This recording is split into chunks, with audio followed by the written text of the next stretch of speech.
May 1388. A Korean general named Yi Seonggye marched 50,000 soldiers to the Chinese border with one order: invade. He turned around. That decision, made over a week on an island in the middle of a river, ended a dynasty that had ruled Korea for 475 years and started one that lasted 518 more.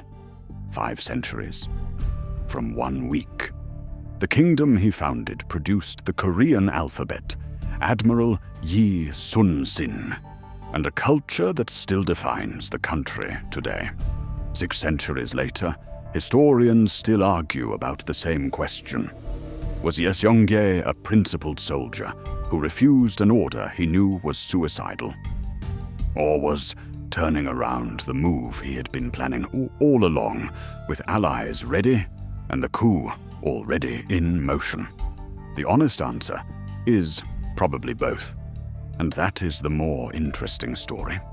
Stay with me.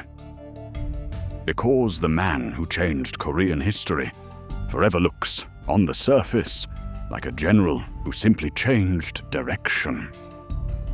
To understand why Yi Seonggye turned around, you have to understand what he was turning away from. The Goryeo dynasty had ruled the Korean peninsula since 918 AD. By the late 14th century, it was in serious trouble. The Mongol Yuan dynasty that had dominated Korea for a century had collapsed. China was now Ming, a new power with different demands. Japan's pirates were raiding Korean coastlines. The Goryeo government was corrupt. The aristocracy was hoarding land, and peasants were starving. Into this mess, Yi Seonggye had built a career as the most effective military commander in the country.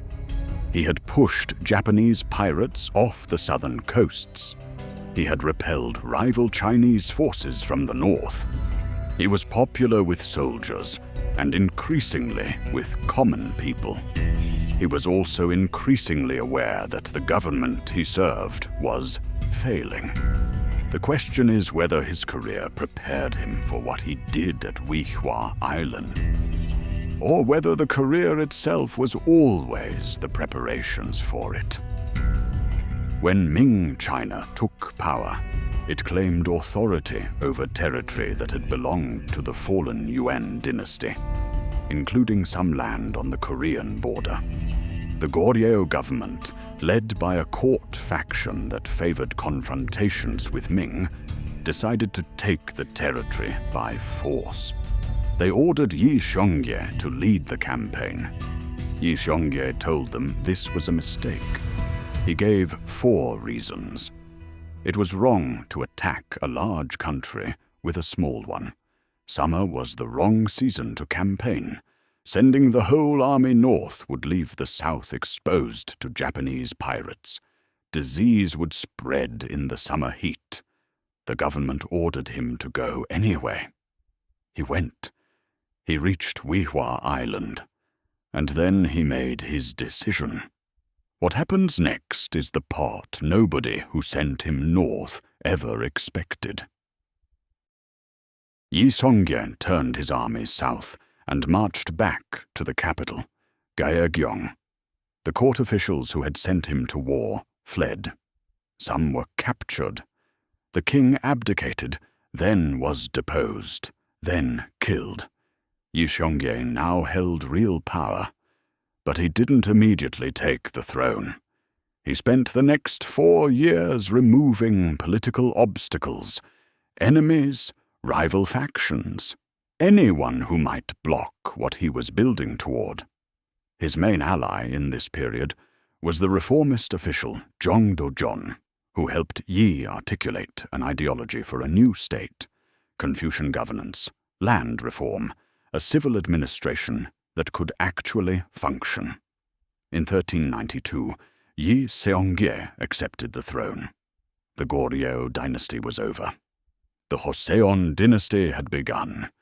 He had power, what he chose to build with it, and what it cost him. is where the story gets genuinely complicated. The Joseon dynasty.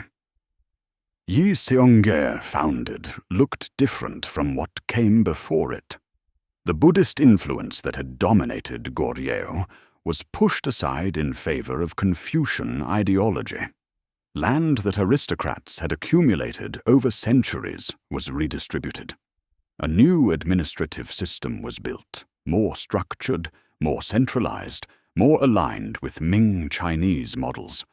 Yi Seonggye, now King Daegeum of Joseon, moved the capital from daegeum to a new city, Hanyang. Today it is called Seoul. He reigned for 7 years. The dynasty he founded outlasted almost every other political institution in East Asian history. Joseon survived for 518 years, until 1910.